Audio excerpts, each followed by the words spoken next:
இந்த வார திரை விமர்சன நிகழ்ச்சியில நம்ம பார்க்க இருக்க போற படம் சிவகார்த்திகேயன் கீர்த்தி சுரேஷ் நடிப்புல வெளிவந்திருக்கும் ரெமோ. சிவகார்த்திகேயனுக்கு பெரிய நடிகராக வேண்டும் என்ற கனவாம். ஆனா அவருக்கு சரியாக வாய்ப்புகள் அமைவதில்லை. எஸ் ரவிக்குமார் படத்துக்கு ஹீரோ தேர்வு செய்வதாக அறிந்து அவரிடம் சென்று வாய்ப்பு கேட்கிறார். முதல்ல காதல் காட்சிகள் சிவகார்த்திகேயன் நடிக்க சொல்லுகிறார்கள். ஆனா அவருக்கு ரொமான்ஸ் சுத்தமா வரல. இதனால எஸ் ரவிக்குமார் சிவகார்த்திகேயனை நிராகரிக்கிறார். இருப்பினும் அவருக்கு நகைச்சுவை நன்றாக வருவதை உணர்ந்து தான் அடுத்ததாக எடுக்கும் அவ்வை சண்முகி படத்தை பற்றி அவரிடம் சொல்லுகிறார். அந்த படத்துல ஹீரோ லேடி கெட்டப்ல நடிப்பதாகவும் சிவகார்த்திகேயனிடம் சொல்லுகிறார். அந்த படத்திலாவது வாய்ப்பு வாங்கிவிட வேண்டும் என்று சிவகார்த்திகேயன் நினைக்கிறார். எஸ் ரவிக்குமாரை பார்த்துவிட்டு திரும்பி வரும் வேளையில கீர்த்தி சுரேஷை பார்க்கும் சிவகார்த்திகேயனுக்குள்ள எஸ் ரவிக்குமார் கேட்ட காதல் ரொமான்ஸ் எல்லாம் துளிர் விடுகிறது.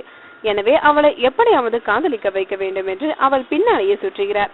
ஒரு கட்டத்துல கீர்த்தி சுரேஷை தேடி அவள் வீடு வரைக்கும் போகும் சிவகார்த்திகேயன் அங்கு கீர்த்தி சுரேஷுக்கு வேறொருவருடன் நிச்சயதார்த்தம் நடந்ததை பார்த்து அதிர்ச்சி அடைகிறார்.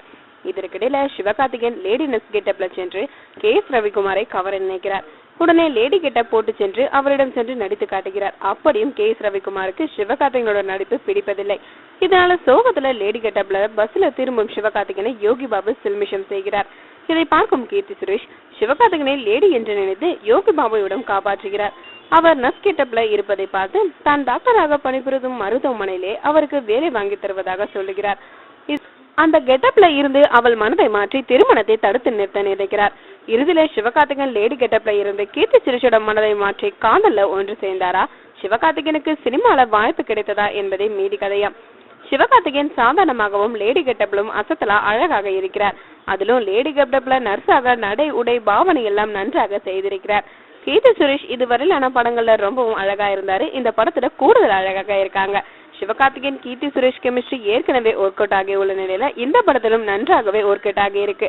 சதீஷோட காமெடி படத்திற்கு பெரிதளவுல கை கொடுத்திருக்கு. சரண்யா பொன்வண்ணன் வழக்கம் போல காதலுக்கு பச்சை கொடி காட்டும் அம்மாவாக நடித்து அசத்தியும் இருக்கிறார்.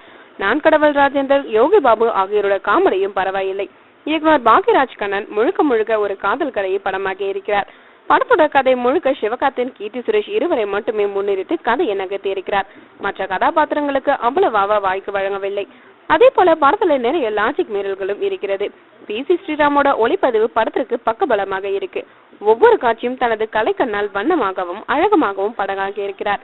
அனிருத்தோட இசையும் படத்திற்கு கூடுதல் பலமாயிருக்கு. முத்துராஜோட அரங்குகள் அருமையும் பிரம்மாண்டமாகவும் இருக்கு. மொத்தத்துல ரெமோ ஜொலிக்கிறான். மேலும் சினிமா செய்திகளுக்கு லைக் மற்றும் சப்ஸ்கிரைப் செய்யவும்.